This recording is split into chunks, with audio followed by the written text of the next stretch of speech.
Okay. Okay, so 1, 2, 3, 4, 5.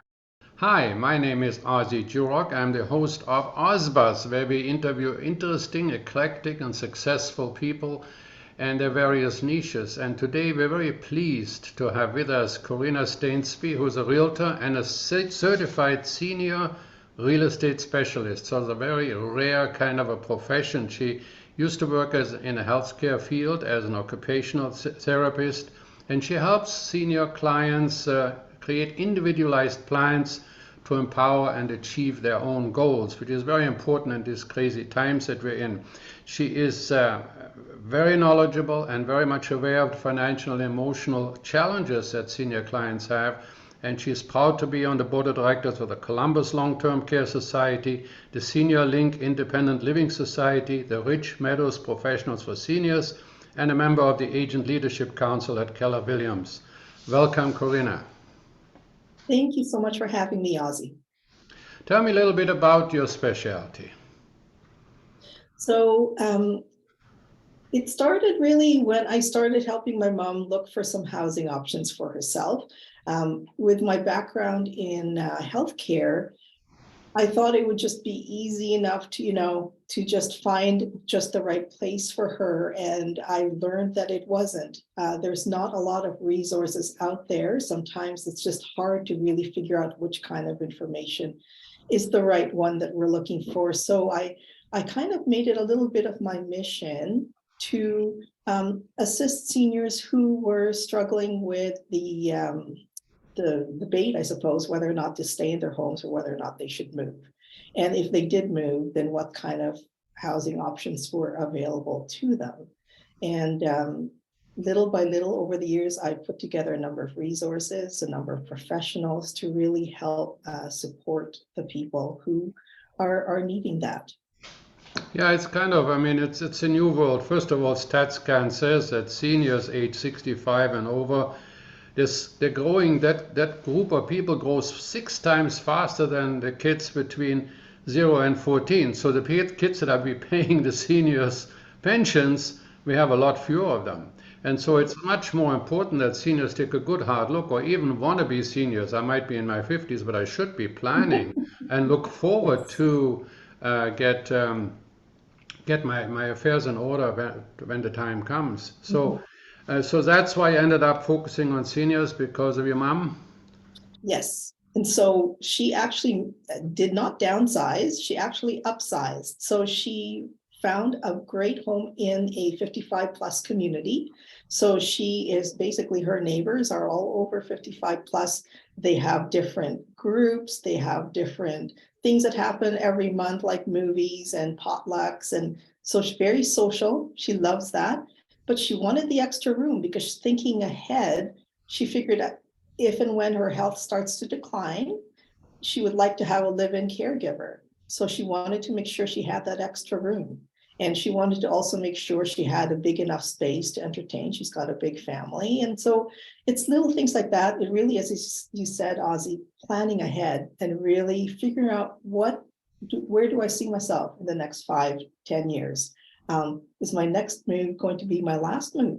Or do I see myself moving again in 10 years? So there's a number of things really that one needs to take into consideration if they're thinking of leaving their home. Although I have to say, if you look at StatsCan again, most people do not want to leave their home. Well, that's right. We like a staycation at home, That's maybe. Yeah. right. But your business is different from the traditional realtor model, then, right? Yes, absolutely. So I would say at least a third to a half of my clients are over the age of 55. The other half are first-time home buyers, if you will. And I think it just speaks, my personality is more patient, calm. So I do tend to hold their hand through the process, whether or not they're first-time home buyers or seniors. But with seniors, they don't make a decision right away unless they've been thinking about it, for years. They're always want to plan, they want to get more information, but you also do need to hold their hand. And if they're leaving a home where they've lived there for 30, 40, 50 years, Not there's a easy. lifetime, yeah, lifetime memories, a lot of things have accumulated, it's very emotional. So, it's not the kind of business, for example, if you're working with an investor where they'll see something, they decide on it, and then they go for it, right? This is long Numbers. term. Yeah, Mhm. it's numbers. I mean, for the senior, it is a very emotional thing. So Very. what should they look at when they decide whether they should move or whether they should stay? What? Ah, well, if you did ask, as I mentioned, I would say close to 100% will say they want to remain as independent and as safe in their home for as long as possible, and that's great. So actually, I put together a guide that I can provide for seniors for free. It's kind of a should I move or stay guide, and a lot of these questions actually came out of the federal government. They have a website, they have these check boxes that you really Mhm. should consider looking at your health, for example, looking at what kind of supports you have. Um, do you want to stay in your community? So there's a lot of really personal questions you yourself need to think about. And there's no right answer, right? It's whatever is right for you. But what I would say is if you do want to age in place or remain in your home for as independent as possible, you need to figure out, does it make sense? Does it make sense to you financially? For example, if your home is too big, if you're barely able to maintain it because, Right. decline in health, it's too expensive to maintain, or you're not able to continue paying the taxes or insurance, then maybe it might be time to look at other options. Now, if you want to remain at home, but you're not sure because you've got stairs, for example, then how about looking at other options? Like, can you stay in the main floor? Is there a bedroom there? You need to make sure you have grab bars in the bathroom. Do you need to widen your doorways because you've got a wheelchair or a walker? So all these things you Or do a need ramp to up the stairway, consider. a ramp maybe, Ramps, exactly. So again, come back to the whole concept of planning ahead. Yeah, and that is so important. By the way, this guide, I'll put your email below. So if you're looking at this on YouTube, just look below and you send it to her email, and she'll send you the guide or give you access to the guide.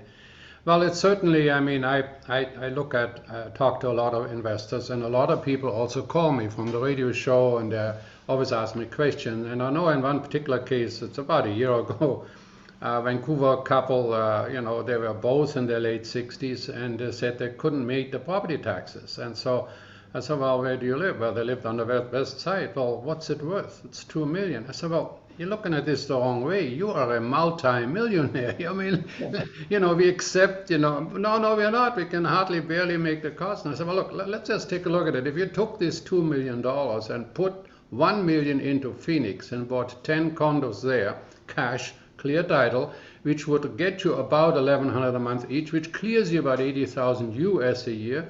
Then you take the other million, and of that you can 1 month you go for $3,000 to Phoenix in a house with a pool, then 1 month to Kimberley skiing, then 1 month for $5,000 go on a cruise, and the other $3,000 that you left go to Thailand or Europe for somewhere. That's 4 months every year for the next 10 years. Then you have to spend only $180,000, but that's about $18,000 a year. Your living costs are covered from the $80,000 in Phoenix. Their 10 condos went up from 1 million to 1,500,000. And from your million that you had left over, you still have 820,000 left over. That's how multi-millionaire things. But of course, there's so much more involved, and it's a little joke. You can go to my YouTube channel and saying, live your money. But the thing is, sometimes in Vancouver in particular, in many areas in North America, the home has become a huge asset. And like you said, it might even be too big for us, so we can't keep the upkeep. In this case, they're worried about the property taxes. By the way, you can defer the property taxes, can't you? Absolutely. So that is one option. If you are struggling with cash flow, for example, you can defer your property tax. Now, the provincial government does require a number of things. You have to be at least 55 years and up. You Right. need to be a homeowner in BC or the spouse of a homeowner, and you need to have paid your previous taxes, right? But you can defer your property tax for any year that you are living in your home. So So you could be another 20 years, could you? exactly. So you could, they do charge low interest, 4.5% this year. I think it's simple interest, so it doesn't compound. What it will allow you to do is perhaps you can stay in your home longer. And then, as I mentioned, have cash flow. And then what people are doing is when the time comes that they do sell their place, then the equity that has built up in their home can then pay back the property taxes. Sure, yeah, makes sense. You know, Yeah. why struggle to do that if that could be one of the solutions that you should evaluate, right? Exactly. Now, you can't do it for your second home. If you own a cottage or another condo somewhere, it doesn't apply. Doesn't apply to float homes. Or if you, if the homeowner passed away and it's in the name of your executor or administrator, then it doesn't count either.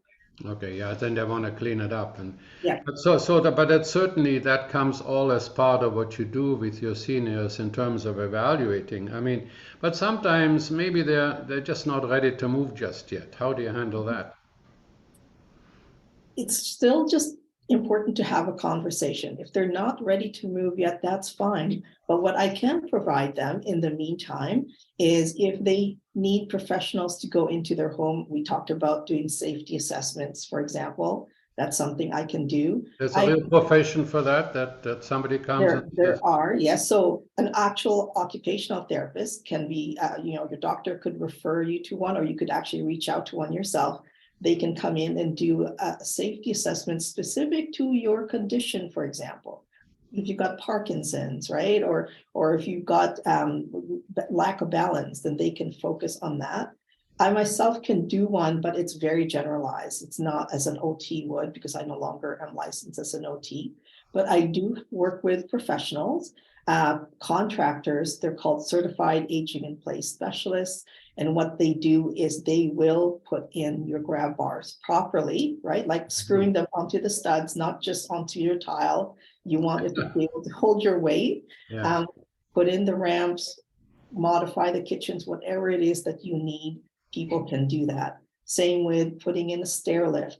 If you love your home, you can afford it, you can put an elevator in if you have the space. So there's all these different things that you can do if you have a lot of stuff, which is, I think sometimes having all this stuff is daunting and overwhelming, and that's why people never start moving forward.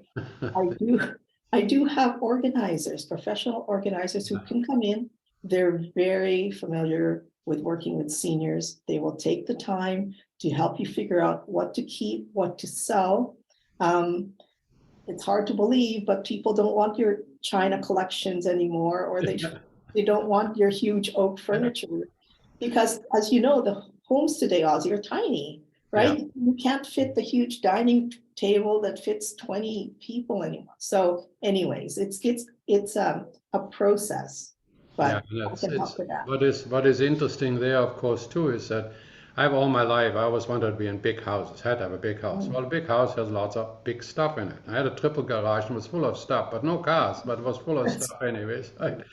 And I remember finally we decided to move into a condo, and we still have a place in the ski resort. So I thought, don't I have a house on top, was just too much. But anyways, so my mover, who's moved me over the years several times, he said, you realize, because I was going to put everything in storage, he says, you realize what I do is I take all your stuff, I put it into storage, you pay that for the next 6 years, you pay the storage fees, and then I come and I put it all to the dump, right? I was quite perturbed. I said, what do you mean put it? This is good stuff. Well, that's exactly what happened, because after you realize I don't really need that stuff, and nor do I want it. I mean, I'm quite happy with a little less, The funny thing is that we can have anything we want, but do we want all the things that we have, exactly. And that takes time. As I said, I think for a lot of Yeah. people, it's emotional, because it's not necessarily just the stuff, but it's the memories, right? The emotion that connects us to our things. 100%. That is so true. And sometimes I wonder, we're now taking 10,000 pictures. And I thought, well, I rarely look at the pictures from my father and mother, really, to be truthful. Once a year, we all sit around the table and look at them. But Will anybody ever look at our pictures when we take thousands of them? But anyways, the point is, it is good to sit down. And I think when you have some struggles with cash and you come up with some solutions like the further taxes, and maybe there are other solutions, and then I can slowly get used to the idea that eventually we're going to move. Now, and the thing is, that senior residences today, that they're different than they were in the past, aren't they? They are not what we thought of as nursing homes or institutions in the past. I would say they really are more like cruise ships these days. They're more Really? like, yes, they're more like, like hotels, but with so many things.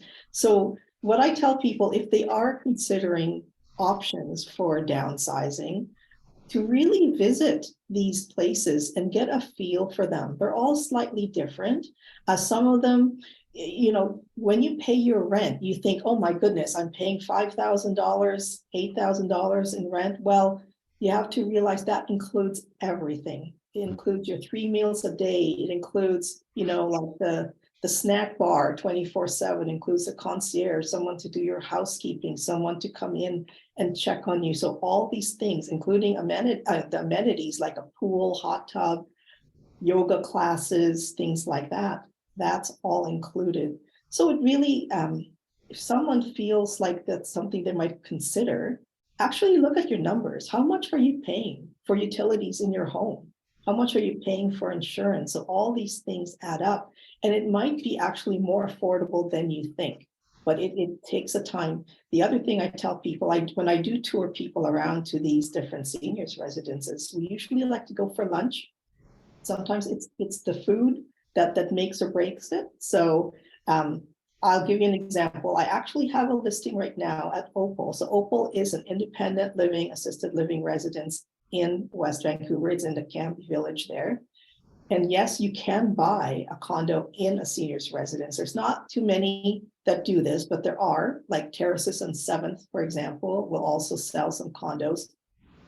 But when you go in there, their cuisine is restaurant quality, really. And they always give you an option, Western cuisine or Asian cuisine. And then if you don't even like what they have on menu, then you can also order a la carte. So, go into a place, talk to the sales manager, do the tour, taste the food, then you'll know. Before COVID, actually, they used to allow you to be able to stay, like they'd have a guest suite and you could stay for the weekend and just get a feel for what it's like, take the activities. So no, you're absolutely right. It's not the nursing home of yesteryear. It really is a very vibrant and social place to be. Yeah, and the interesting thing is that if you're in your home for a very long time and you come in your habits, and now it's not so much that you're bored, but it's that you know everything, you know where the food store is and you know where your restaurant is. But in reality, it probably would give you a shot on the arm to do something else. I know my wife and I, we took a cruise around the world for 3 months. By goodness, it rejuvenates you. You so many different things and different people. And one of the things that happens, and that's what I was trying to say, is people have so much money in their home. And if you don't go cabin one as a homeowner, your heirs will. I know one of my oldest friends, he always wanted to own a Mercedes and he never did. And he died. Guess what? Both his son and his daughter bought one each, with his money. And so sometimes we're saving at the wrong end. But Mhm. so in general, what is the advice you would give somebody that is sort of wants to create a plan for the future? There's a number of main ones that I try and tell people. Do what you can to remain active and remain healthy, physically and mentally. It's so important, right? Isn't that what you say? You live, where will you live? You have to maintain your health in order to be able to do all the things that you want to do, that you dream of. Second is, part of being healthy is you're trying to avoid falls. Falls are the number one reason why people actually end up in hospital, or seniors anyways, and the number one reason they actually never go back home. Mhm. So how do you keep your home safe from falling? One of them is being active, because you're building your muscles, you have more balance. So all these things are important. And then finally, the last thing really is planning ahead. And we touched on this before. what is it that you want? Where do you want to be? What community do you have supports? Don't be afraid of using technology.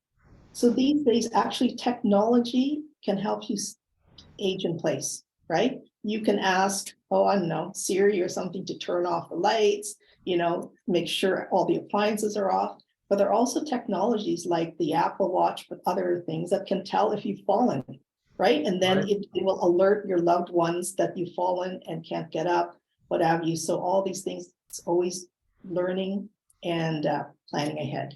Really important. Well, and that can be exciting too. I mean, yeah, we all are told you have to, you do 10,000 steps a day. Well, I don't do 10,000 steps a day, but I do five, Mm, or you do what you want to do. I'm not a treadmill kind of a guy, but I love yeah, walking on the beach. Do what you personally like and what you experience. Because yes, we live in this moment. We can look at yesterday and learn from it, and we look at the future and what we might want to do.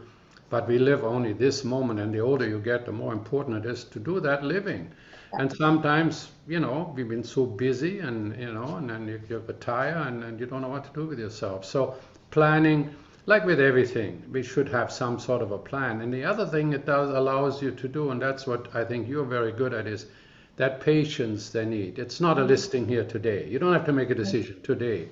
Take study here. Let's read this brochure that I have. Let's take a look, and get your healthcare providers involved. And then if down the road you're ready to sell, then I can give you, what service you need. But in the meantime, you're a resource for them.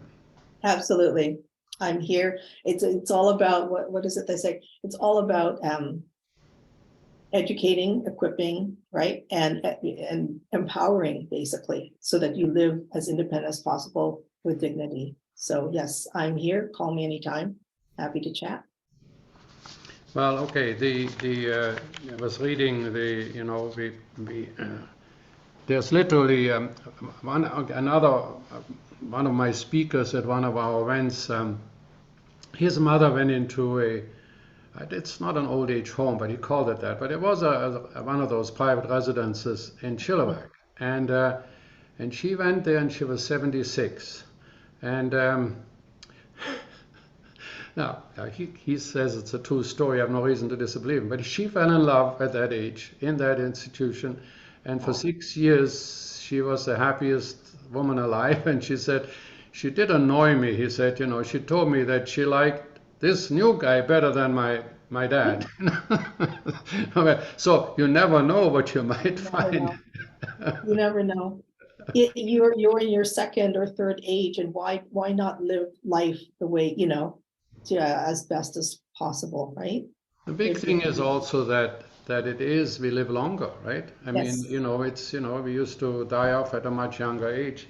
I ski with a teacher from Calgary in Kimberley, and he was sort of 75, and at the time I think I was 10 years younger, and he said, when you're 65, you think you're feeling the same at 70. Well, you don't, he says, and he says when you're 70, you think you feel the same way when you're 75, so you push things off. He says, right now, it takes me an hour just to get my motor going, right? But he still gets his motor going, and that's what is good advice for anybody. It's interesting you mentioned that, because in the 1900s, the life expectancy was only 47 years old, right? Yeah. And right now, the fastest growing demographics are centenarians. Yeah. Like, we have so many people that are 100 and beyond. So it's amazing. We are living. Blows me away, and so my wife and I were talking just yesterday about there was a couple, a doctor that was 89 and she was 86, and they were both practicing, and they loved doing it. And I guess that's the key, with anything. Joseph Campbell says, follow your bliss, and most people go through life and never even know what that is. But if you do find it, then really age is just a number. It is you enjoy your life every day. It is, and the retirement age of 65, that was artificially set, right, based on when people passed away, in 47, 50. So really, there's no stopping what you can do past 65. Well, look, I'm very happy that you took the time to come. For the people that listen on a podcast, but why don't you, is it okay if somebody calls you? Absolutely. Can you just tell me your number slowly, because on a podcast I don't necessarily see it? So my number is 778-866-1215. Do that again. 778-866-1215. And those of you that are listening, not in your car, but what is your email? It's Corina at stainsbyrealestate.com. So that Stainsby. Yeah. And it's Corina with one N. One N, one R. Okay, well, look, thank you very much for taking the time for us and giving us this very interesting perspective about getting older. I will definitely grab that brochure from you and get myself informed, although I'm long ways away from being retired. Absolutely. Ozzie, anytime. I was happy to be here. Thank you for having me. Take care. All the best. Thank you. Okay. Bye-bye.